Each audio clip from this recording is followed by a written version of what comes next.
Fala, excelência, bom dia para você, meu amigo, minha amiga, bom dia, estamos chegando, estamos entrando no ar aqui, Morning Show desta quarta-feira, dia 22 de julho de 2020, começando exatamente agora, diretamente desses estúdios incríveis aqui da Panflix em São Paulo. Vocês estão bem? Tudo certo? Tudo tranquilo por aí?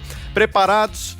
Sejam todos muito bem-vindos, sejam todas muito bem-vindas. O Morning Show pede passagem exatamente agora no rádio, no YouTube e na Panflix. E deixa eu já começar com ela aqui, a nossa Paulinha Carvalho. Deixa eu dar o meu bom dia para ela. Fala, Paulinha, tudo bem? E eu já quero emendar, Paula, sabendo o seguinte, hoje nós temos uma tag especial, né? Conta pra gente.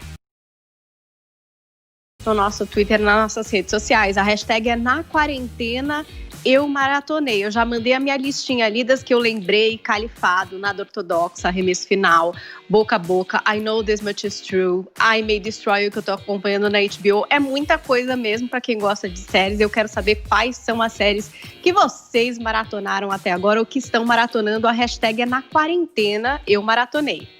Muito bem, Paulinho, ó, vou falar as que eu tô assistindo agora. Peaky Blinders, Blacklist e Falda. São as três que eu tô maratonando exatamente neste momento. E olha, nós temos aqui no estúdio a presença dele. Fala, Vini, bom dia pra você. O que você tá assistindo, hein, Vini? Nesse momento eu tô assistindo a famosa Dark, Paulo Matias, que fala aí sobre uma viagem no tempo, tem muitos enigmas, muito mistério, muito suspense. O jubileu está esquisito hoje, eu tenho medo. É bem bacana, uma série alemã que chegou aí na sua terceira temporada agora. Tem um mistério também ali se vai renovar para a quarta temporada. Não sei.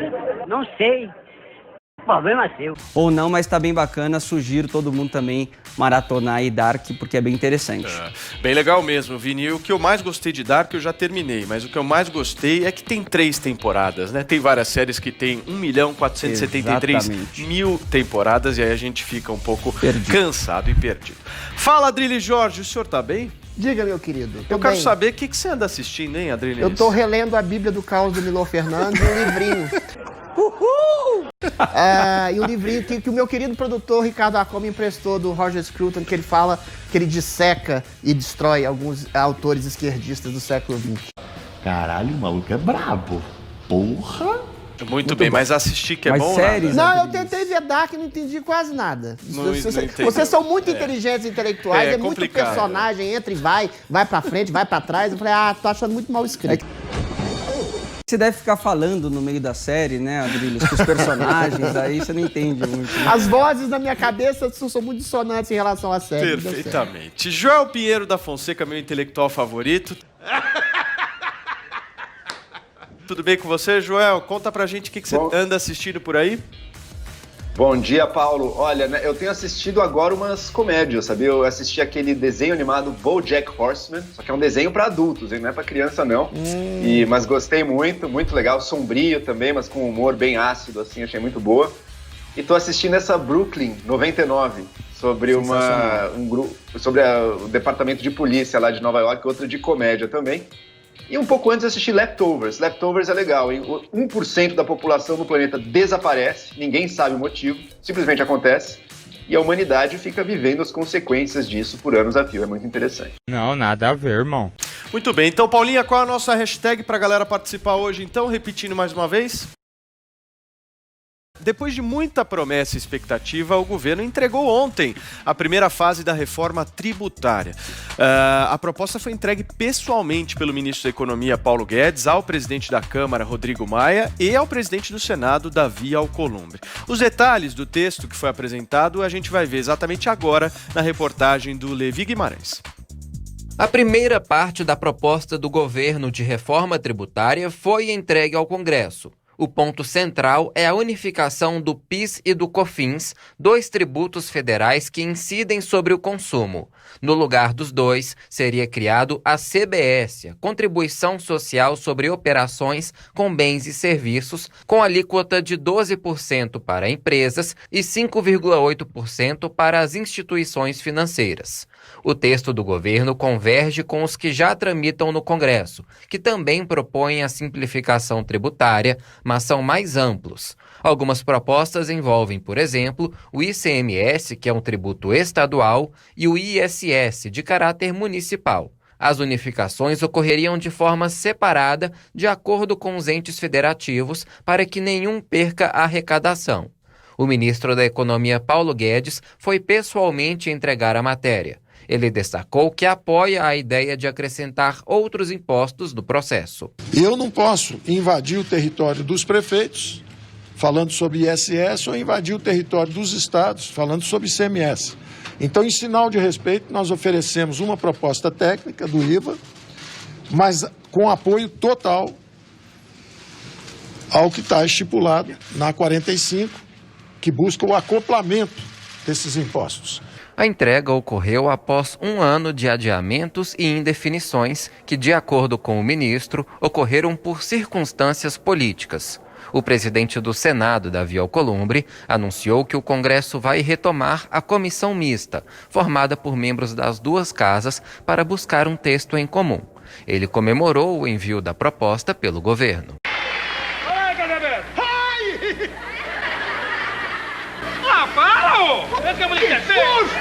O presidente da Câmara, Rodrigo Maia, fez afagos ao governo. Elogiou o ministro da Secretaria de Governo, Luiz Eduardo Ramos, que tem sido o principal articulador político do Planalto junto ao Legislativo. Ele ainda pediu cautela para os críticos da proposta. Olha ele! A gente sempre vê críticas de pessoas que têm legítimo direito da sua preocupação, mas que muitas vezes não sabem nem o que está escrito na proposta, nem qual é o objetivo das propostas. Muito bem, vamos bater um papo então sobre essa entrega ontem aí feita pelo Paulo Guedes lá no Congresso Nacional. Representativo, né, Joel? Acho que é uma paz aí entre os poderes, mudou alguma coisa? O que você acha? De algumas semanas para cá, a gente tem visto essa melhora de relação entre os poderes e agora o governo manda uma proposta de reforma tributária muito em linha com aquilo que já se discute no Congresso. Vamos lembrar que no Congresso já existem duas reformas tributárias propostas, uma na Câmara dos Deputados, uma no Senado. A do governo vai em linha com elas, em que sentido? No sentido de que ele elimina alguns impostos e coloca sobre eles o chamado Imposto sobre Valor Agregado, que na proposta do governo chama CBS, mas é o mesmo tipo de imposto. É conforme você, no processo produtivo, conforme a empresa vai adicionando valor aos insumos, a cada transação paga-se um imposto sobre aquilo.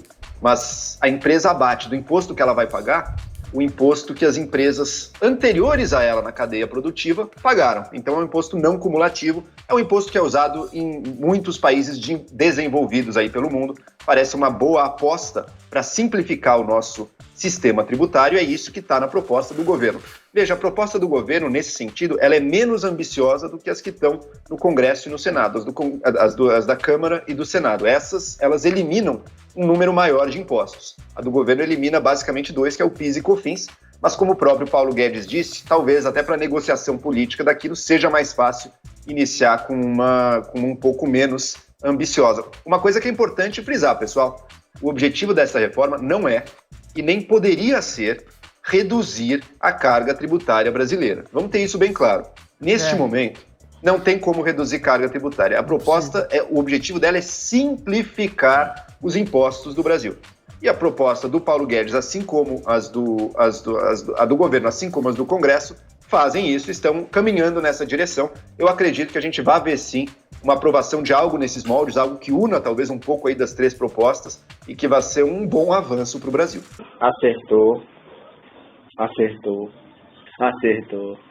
Acertou, miserável. Perfeito, Joel Adriles. Muita gente criticou, né, essa ida do Paulo Guedes lá, dizendo que ele não estava apresentando uma reforma, que ele estava apresentando uma espécie de remendo, né? Até eu vi alguns comentaristas usando essa palavra remendo. Você acha que isso é um remendo ou você acha que o Paulo Guedes está certo mesmo de começar nos temas mais consensuais e depois partir para os temas um pouco mais polêmicos? Tá corretíssimo. Ele fez um esboço, né?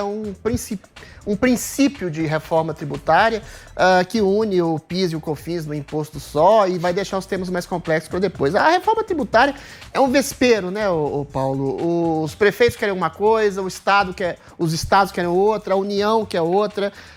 São quase 100 tributos que atacam o pagador de impostos, que não tem seus serviços prestados de maneira eficiente, né? A gente tem uma carga tributária gigantesca do tamanho de uma Suécia, de uma Dinamarca e um serviço, né, em troca do tamanho de um Congo, de um país africano subdesenvolvido.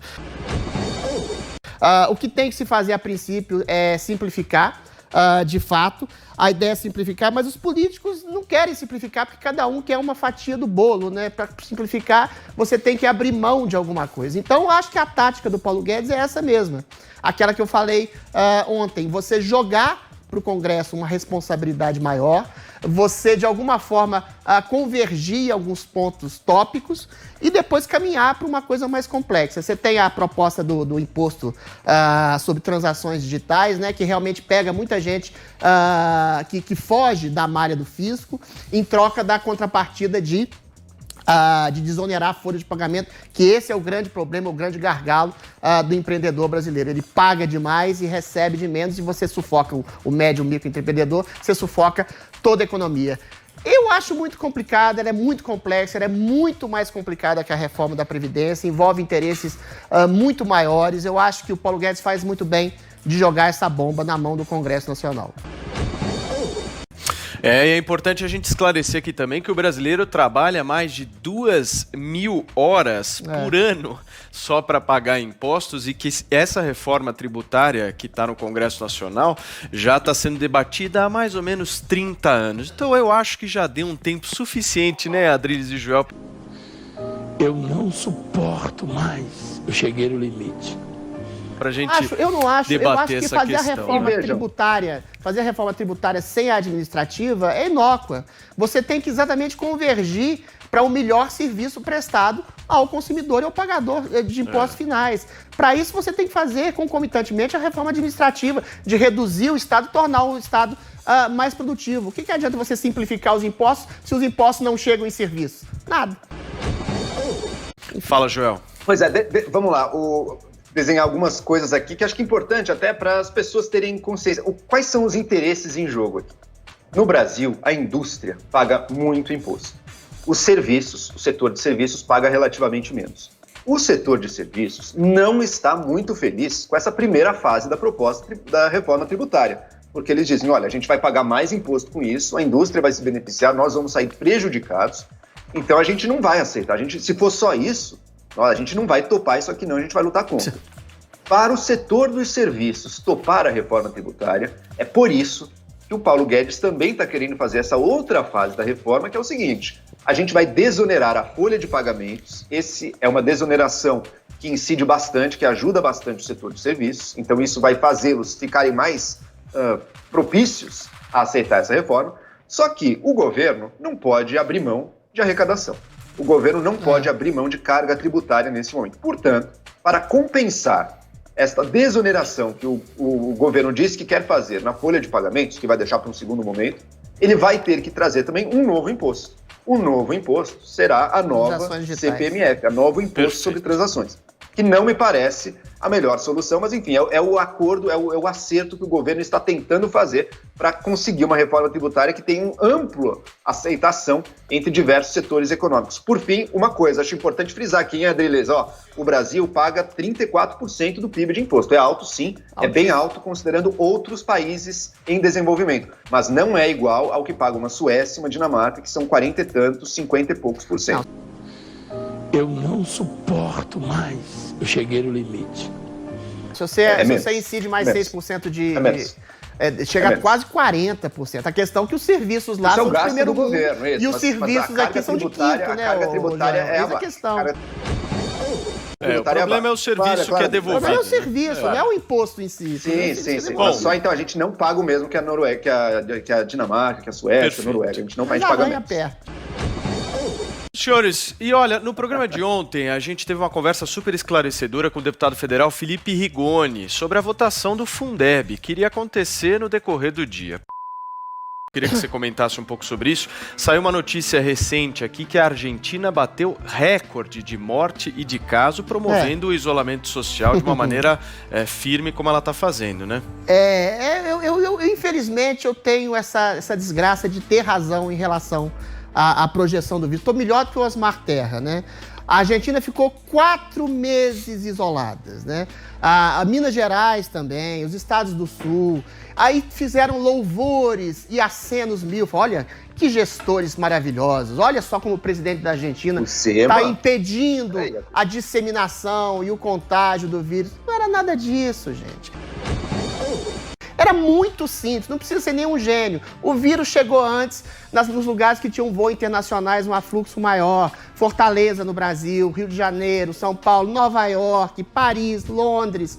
As cidades, as megalópolis. Depois o vírus foi se espalhando. O que está acontecendo nesse exato momento na Argentina? O vírus está chegando lá agora, depois de um prejuízo socioeconômico gigantesco das pessoas 4 meses, às vezes inclusive em lockdown, numa medida draconiana. Belo Horizonte, minha querida Belo Horizonte, também morreram, entre aspas, né? Porque por causa da morte para uma família é um tudo. Morreram poucas pessoas até o momento. O vírus está chegando agora, porque são cidades que têm menos afluxo de voos, menos afluxo de turismo. E aí chega depois, ou seja, regiões diferentes chegam o vírus diferentemente. E fazer esse isolacionismo que a gente fez no mundo todo foi o erro mais estúpido da história da humanidade, que está condenando as pessoas à pobreza, à miséria, à desigualdade de gênero, ao congelamento da possibilidade de ascensão social das pessoas. Essas pessoas da OMS, do Imperial College, um dia vão ser cobradas, e eu acho que muito breve por isso. Vai lá, Joel. Os dados são claríssimos. Países que foram bem-sucedidos em fazer o isolamento social, como, por exemplo, a Alemanha, que teve uma subida. Desde o início, você dogmaticamente esteve contra qualquer isolamento, mas olha, os números estão aí, os países qualquer isolamento, não. Eu sou a favor. Essa é a realidade, cara, não tem como negar isso. Não é uma realidade, é um sofisma que você está dizendo. Você está falando que a Alemanha conseguiu achar. Não há nenhuma prova cabal de que um tipo de isolamento, tudo bem, pode ser até um lockdown de 1 a 2 semanas, consegue achatar a curva, mas ninguém tem que sair.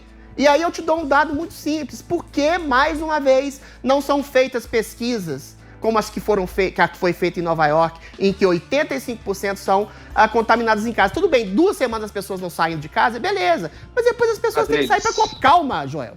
As pessoas têm que sair para comprar medicamento, têm que sair para comprar comida, peguem produtos. É lógico que o contágio é feito, sobretudo, em casa. E aí eu simplesmente volto mais uma vez ao exemplo da Suécia. A Suécia morreram, antes que você fale que morreu muita gente, menos gente que a Inglaterra, que a Itália, que a França, que a Espanha. Eventualmente, 70% das pessoas infectadas lá na Suécia, que não fez nenhum isolamento, foram afetadas dentro de asilos, ou seja, dentro de casa. Na Itália mesmo, quando o primeiro caso lá na Lombardia, que as pessoas fecharam tudo, 2, 3 semanas depois, os números continuaram a subir. Não há nenhuma prova cabal de que o isolamento mais radical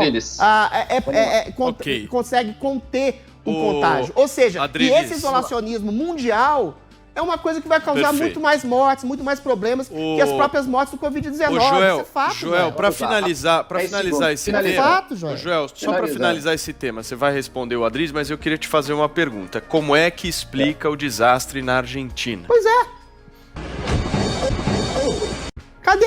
Isolaram, e aí? O que aconteceu? Nada. Ainda não é um desastre do nível de outros países. Como seria a Argentina se não tivesse feito nada desde o início? Agora vamos para o caso que o Adriles trouxe. O vírus não chegou, Joel. A pátria da Greta aqui, a Suécia. O Banco Central sueco prevê uma contração econômica de 4,5%.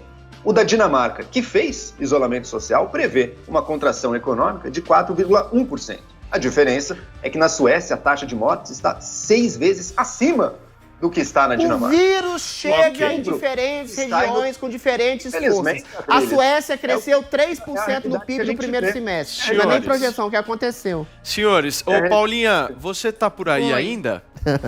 Eu tô só ouvindo aqui.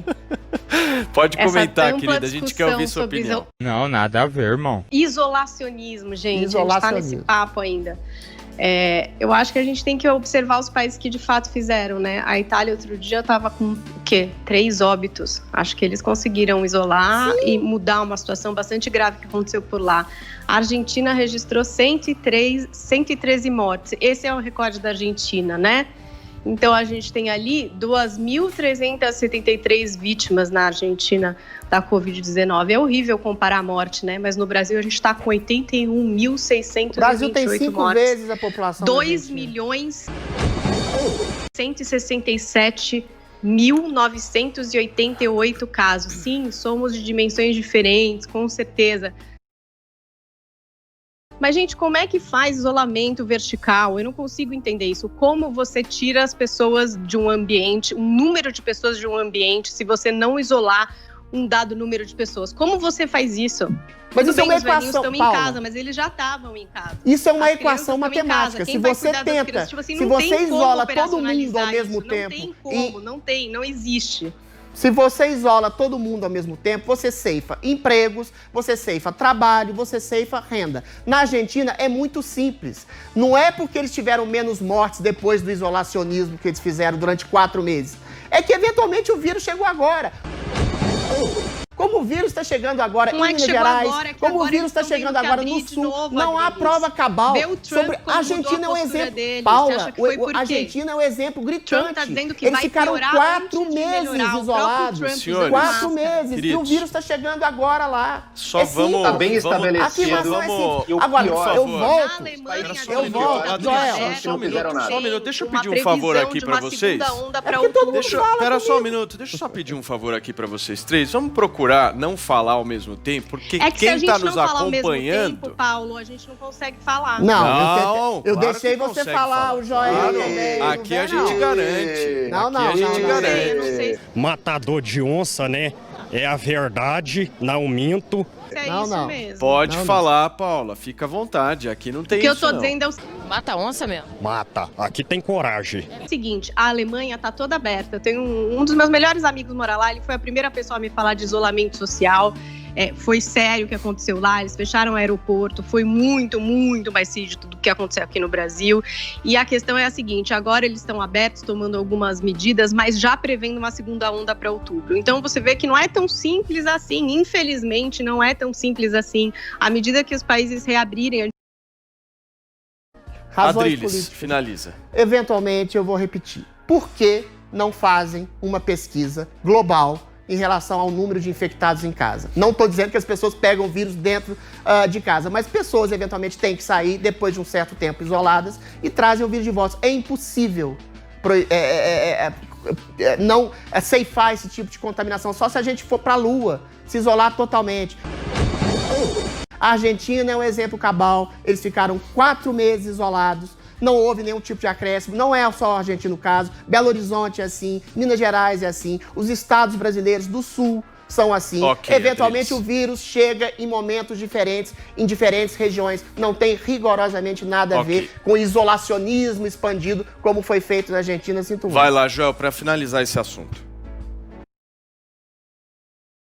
Mas está muito claro que os países que estão se saindo pior são aqueles que não fizeram nada, inclusive o próprio ministro da Suécia, um país símbolo aí dos que fizeram pouco, ele mesmo já expressou arrependimento. Ele disse, não, hoje em dia eu faria diferente, a gente subestimou a gravidade e o risco. As pessoas estão distribuindo mortes. Olha, gente, e não dá para fazer uma avaliação balanço diário do Ministério da Saúde desta terça-feira mostrou